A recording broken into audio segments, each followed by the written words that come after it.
Tu désires savoir comment attirer une femme et la faire tomber amoureuse, non pas en jouant un rôle ou en manipulant, mais avec une véritable force intérieure?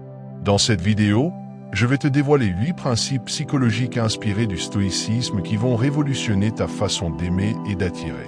Si tu es prêt à devenir un homme sûr de lui, libre et magnétique, reste avec moi jusqu'à la fin. Ce que tu vas découvrir pourrait bien transformer ta vie amoureuse. Pourquoi cette vidéo est essentielle? Oublie les recettes magiques et les tactiques douteuses. Ici, tu apprendras à construire une confiance en toi inébranlable qui attire naturellement. Développer une indépendance émotionnelle qui te rend rare et désirable. Donner avec authenticité et sans attente pour créer des liens profonds et sincères. Incarner la liberté intérieure grâce aux principes stoïciens. Cette vidéo est un guide complet pour t'aider à devenir un homme à part entière, capable d'aimer et d'être aimé sans jamais compromettre son pouvoir personnel. Sans plus tarder, commençons. 1. Sois le rocher dans la tempête. Imagine une mer déchaînée, le vent hurlant, les vagues s'écrasant, les éclairs zébrant le ciel. Au milieu de ce chaos, un seul élément reste immobile. Un rocher imposant, stable, inébranlable. C'est exactement ce que tu dois devenir dans le monde émotionnel des relations, un roc. La plupart des hommes réagissent de manière impulsive.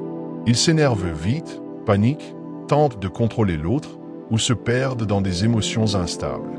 Ce n'est pas de leur faute, nous vivons dans une époque qui nous pousse à la réactivité constante, notifications, drames, peur. Mais si tu veux attirer une femme profondément, tu dois faire l'inverse, maîtriser ton monde intérieur. Le stoïcisme l'enseigne depuis plus de 2000 ans. Sénèque disait « Ce n'est pas parce que les choses sont difficiles que nous n'osons pas, c'est parce que nous n'osons pas qu'elles sont difficiles. » Un homme stoïque n'est pas froid, il est centré. Il ressent les émotions, mais ne se laisse pas gouverner par elles. Il les observe et choisit comment il y réagit. Dans une relation, c'est une force immense. Pourquoi? Parce qu'une femme teste inconsciemment ta solidité, non pas par méchanceté, mais par instinct. Si tu t'effondres au premier conflit, si tu te perds quand elle prend un peu de distance, si tu te montres jaloux ou dans le besoin, tu lui prouves ton manque de solidité et cela la fait fuir. Mais si, au contraire, tu gardes ton calme, si tu l'écoutes sans chercher à avoir raison, si tu restes stable même lorsqu'elle traverse une tempête émotionnelle, alors tu deviens un point d'ancrage émotionnel. Elle te percevra comme rare, apaisant et profondément masculin. Tu n'as pas besoin de proclamer ta confiance, tu l'incarnes et cette énergie se ressent. Être ce roc ne signifie pas être passif.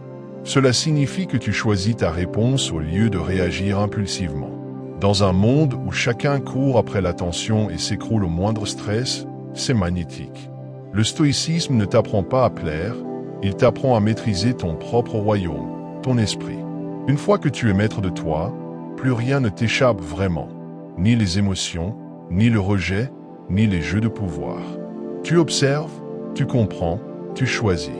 Dis-moi en commentaire, as-tu déjà été ce roc pour quelqu'un, ou au contraire, t'es-tu déjà senti submergé par tes émotions dans une relation?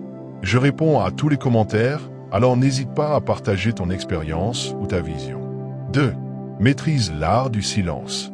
Dans un monde qui parle sans arrêt, le silence est devenu une arme, non pas contre les autres, mais une arme de puissance intérieure. Quand un homme parle peu mais avec intention, tout le monde l'écoute. Mais quand il parle trop, il se disperse, perd sa force, se trahit. Regarde autour de toi. Combien d'hommes, pour séduire, se transforment en clowns? Combien veulent t'impressionner, faire rire à tout prix, se justifier, combler chaque blanc dans la conversation? Beaucoup parlent pour combler le vide, mais ce vide est sacré, et celui qui le respecte inspire le respect. Le stoïcisme nous enseigne la modération dans les paroles. Épictète disait « Nous avons 2 oreilles et une seule bouche afin d'écouter 2 fois plus que nous ne parlons ». Ce n'est pas une simple stratégie, c'est un mode de présence. Le silence d'un homme centré n'est jamais vide. Il est plein d'intention, de maîtrise, d'écoute. Et crois-moi, les femmes le ressentent. Il y a une vérité simple mais puissante dans les dynamiques humaines. Celui qui parle le plus cherche souvent à convaincre. Celui qui parle moins, lorsqu'il est aligné, devient le centre gravitationnel de l'échange. Et parce qu'un homme qui se tait écoute, une femme qui se sent écoutée se sent vue. Et quand elle se sent vue, elle commence à s'ouvrir. Mais attention, le silence n'est pas de la froideur. Ce n'est pas ignorer, mépriser ou fuir le contact. C'est choisir ses mots, créer de l'espace pour l'autre et garder pour toi ce que tu ne veux pas gaspiller, ton énergie.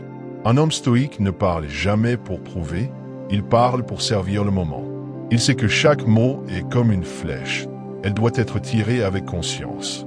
Dans une relation ou au tout début d'une rencontre, ce silence bien placé, cette écoute active, ce regard posé peut provoquer bien plus de tension et d'attirance que n'importe quel compliment ou histoire brillante.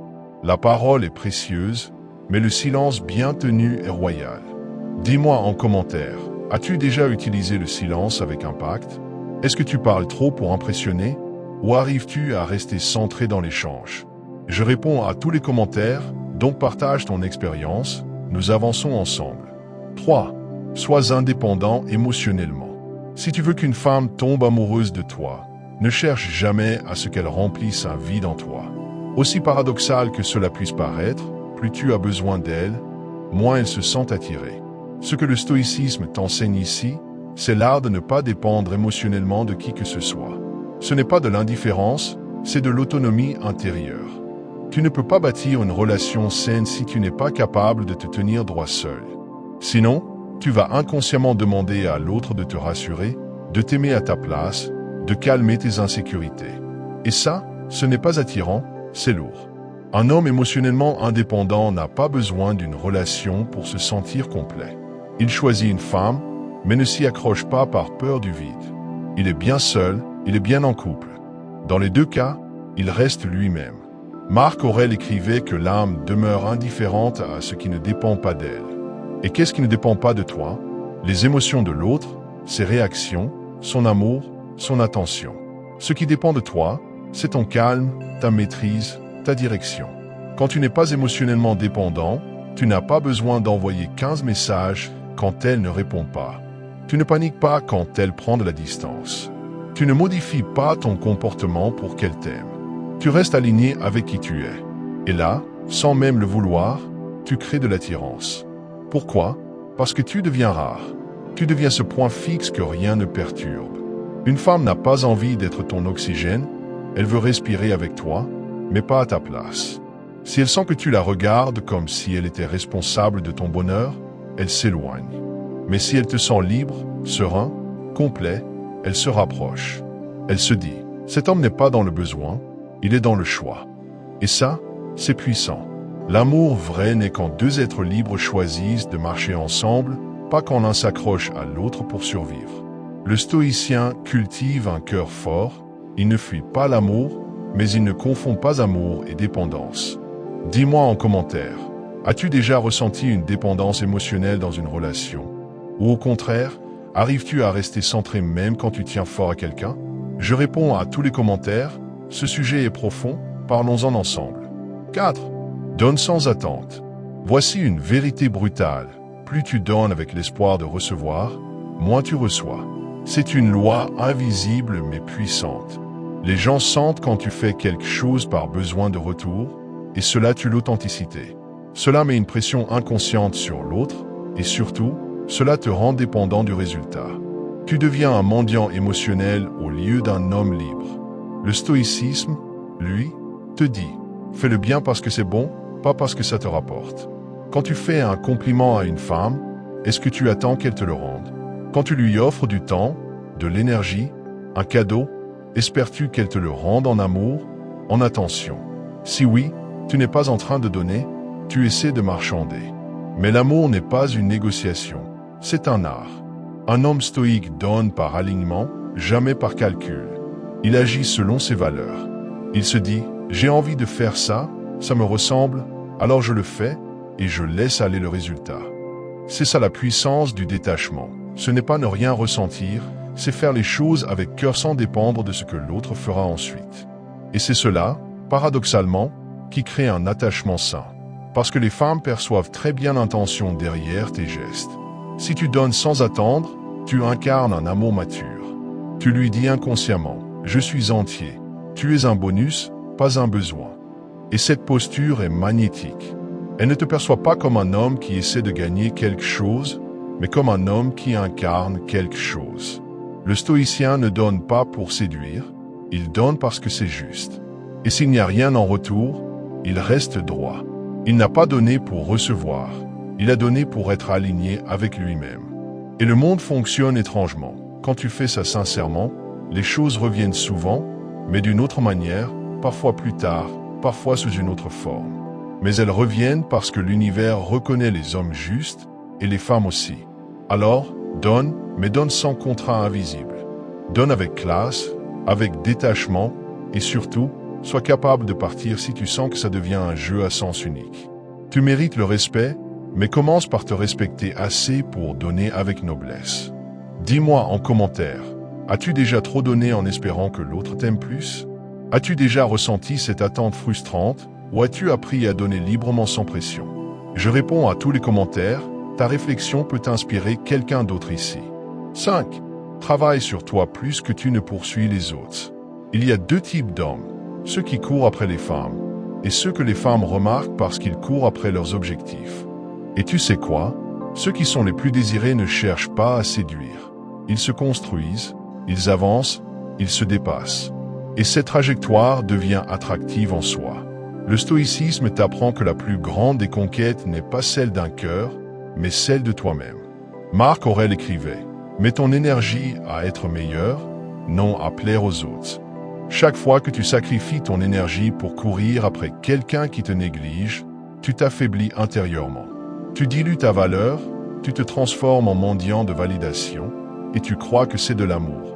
Mais ce n'est que la peur de ne pas suffire. Un homme qui se construit n'a pas le temps de quémander de l'attention. Il est trop occupé à devenir la meilleure version de lui-même. Et c'est cette énergie-là que les femmes sentent. Elles ne tombent pas amoureuses d'un homme en attente, elles tombent amoureuses d'un homme en mission. Le stoïcien ne fuit pas les relations. Il les accueille, mais jamais au détriment de son axe. Il sait que sa valeur ne dépend pas de l'approbation des autres, mais de sa discipline, de son intégrité, de sa constance. Regarde autour de toi. Les hommes les plus charismatiques ne sont pas toujours les plus beaux, mais ils ont quelque chose, une intensité. Ils lisent, ils s'entraînent, ils créent, ils sont animés par quelque chose de plus grand qu'eux. Et cette vibration les rend uniques. Toi aussi, tu peux devenir ce type d'homme, pas demain, mais dès aujourd'hui. Pose-toi cette question. Est-ce que je passe plus de temps à essayer d'être aimé qu'à devenir quelqu'un qui s'aime lui-même par ses actions, ses efforts, son évolution? Tu n'attires pas ce que tu veux, tu attires ce que tu es en train de devenir. Alors, recentre-toi, lis, bouge, crée, apprends, travaille ton mental, ton corps, ton esprit. Pas pour impressionner, mais parce que tu refuses de stagner. Et cette posture fait toute la différence. Tu veux attirer? Rayonne. Tu veux qu'on te remarque? Deviens remarquable, non pas en criant, mais en bâtissant en silence. Et un jour, ceux qui t'ignoraient te demanderont « C'est qui, lui ?» Dis-moi en commentaire. Es-tu en train de construire quelque chose en ce moment? Ou as-tu souvent mis ton énergie à courir après des gens qui ne te choisissaient pas? Je réponds à tous les commentaires. Ce que tu vis peut éclairer quelqu'un d'autre ici. 6. Cultive ton mystère. Dans un monde où tout se dévoile en un clic, où chaque détail de la vie est partagé sur les réseaux sociaux, cultiver le mystère est devenu une forme d'art et une arme secrète d'attraction. Le mystère, ce n'est pas être mystérieux pour manipuler ou cacher qui tu es. C'est plutôt garder une part de toi pour toi, préserver ta profondeur, ton identité, ta singularité. Le stoïcisme nous invite à la discrétion. Sénèque disait « Ne montre pas tout ce que tu sais, car cela fait perdre de la valeur à ta sagesse. » Le mystère crée une tension positive. Il donne à l'autre l'envie de découvrir, il suscite la curiosité, il offre de l'espace pour rêver. Une femme qui sent qu'elle a tout sous les yeux, tout compris, finit souvent par s'ennuyer. Mais une femme face à un homme qui laisse entrevoir des fragments de son monde intérieur, qui ne dévoile pas tout d'un coup, qui partage sans se diluer, est naturellement attirée. Parce qu'elle sent que tu n'es pas facile à lire ni à conquérir, que tu n'es pas un livre ouvert, mais un univers à explorer. Ce mystère ne se construit pas en racontant des histoires farfelues ou en jouant un rôle. Il se construit par ta profondeur réelle, par ta cohérence, par le fait que tu sois à l'aise avec toi-même au point de ne pas tout expliquer ou justifier. Le stoïcisme t'apprend aussi à ne pas chercher l'approbation à tout prix. Quand tu ne cherches pas à plaire, tu es libre, et cette liberté est le cœur du mystère. De plus, cultiver le mystère, c'est aussi savoir créer un jeu de distance et de proximité. Savoir quand parler et quand se taire, quand se montrer et quand se retirer. C'est un équilibre subtil mais puissant. Ce jeu crée une alchimie entre deux personnes qui peut faire naître une véritable fascination. Dis-moi en commentaire, te sens-tu plutôt du genre à tout raconter d'un coup ou préfères-tu garder une part de mystère? As-tu remarqué que cela change la dynamique avec les femmes? Je réponds à tous les commentaires, partage ton expérience, ça peut t'aider d'autres gars ici. 7.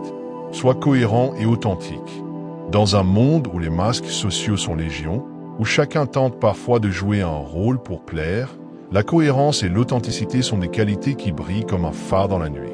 Être cohérent, c'est faire ce que l'on dit, c'est aligner ses paroles, ses actions et ses valeurs.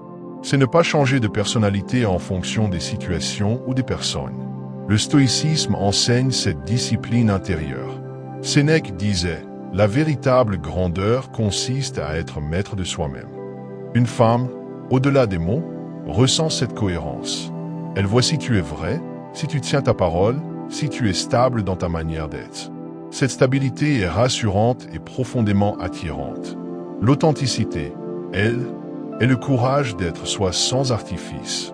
Cela ne veut pas dire être parfait, mais accepter ses faiblesses, ses forces, ses imperfections. Cela veut dire ne pas chercher à être quelqu'un d'autre pour plaire. Les femmes sentent quand un homme joue un rôle, elles sentent quand il n'est pas entier, et ce manque d'authenticité crée une distance. À l'inverse, un homme cohérent et authentique crée un espace où la confiance peut s'installer. Elle peut se montrer elle-même aussi, sans peur du jugement. La cohérence et l'authenticité sont aussi une forme de liberté. Tu n'es pas prisonnier des attentes des autres. Tu n'as pas besoin de manipuler ou de paraître pour attirer. Cette liberté intérieure rayonne. Elle attire naturellement, sans effort. Dis-moi en commentaire, te sens-tu authentique dans tes relations ou ressens-tu parfois le besoin de jouer un rôle? Comment travailles-tu ta cohérence au quotidien? Je réponds à tous les commentaires, échangeons là-dessus. 8. Sois patient et persévérant. L'amour véritable ne se précipite pas. Il ne se conquiert pas en une nuit, ni même en une semaine. Il se construit pierre après pierre, avec patience et constance. Dans notre monde d'instantanéité, d'attentes immédiates et de gratification rapide, la patience est devenue rare. Et pourtant, c'est l'une des plus grandes forces qu'un homme peut cultiver. Le stoïcisme nous enseigne la maîtrise du temps et des émotions. Sénèque écrivait « La patience est la compagne de la sagesse ». Être patient ne signifie pas être passif ou attendre sans agir. Cela veut dire savoir respecter le rythme des choses, savoir écouter, savoir persévérer sans frustration. Quand tu t'intéresses à une femme, ta persévérance doit être ancrée dans le respect, pas dans l'insistance lourde ou la pression. Tu respectes son espace, son temps, ses émotions. Tu restes stable, confiant, sans t'effondrer à la moindre résistance. La persévérance, c'est aussi cette capacité à continuer à travailler sur toi-même, à grandir, même quand les résultats tardent à venir. Ce n'est pas une course de vitesse, mais un marathon. Et celui qui tient la distance finit souvent par gagner. Une femme ressent quand un homme est sincère dans sa patience, quand il est stable dans son intérêt sans devenir possessif ou agressif. Cette constance crée une sécurité émotionnelle, un terrain fertile pour faire naître un vrai lien. L'impulsivité et la précipitation font fuir, la patience et la persévérance attirent. Dis-moi en commentaire, as-tu déjà vécu une situation où ta patience a payé dans une relation? Ou as-tu tendance à vouloir tout vite? Comment travailles-tu ta persévérance? Je réponds à tous les commentaires, tes expériences peuvent aider d'autres gars à mieux comprendre. Voilà, tu as maintenant entre les mains les clés pour créer une vraie connexion basée sur la puissance intérieure et le respect de soi. Si cette vidéo t'a parlé, si tu sens que ces conseils peuvent t'aider à transformer ta vie amoureuse, laisse-moi un like. C'est le meilleur moyen de soutenir la chaîne et d'encourager ce contenu de qualité. Et surtout, partage en commentaire ta partie préférée ou ta propre expérience. Je réponds à chacun d'entre vous parce que votre réussite compte pour moi. N'oublie pas, l'amour vrai commence par l'amour de soi. Alors, deviens cet homme que tu admires. À très vite pour la prochaine vidéo.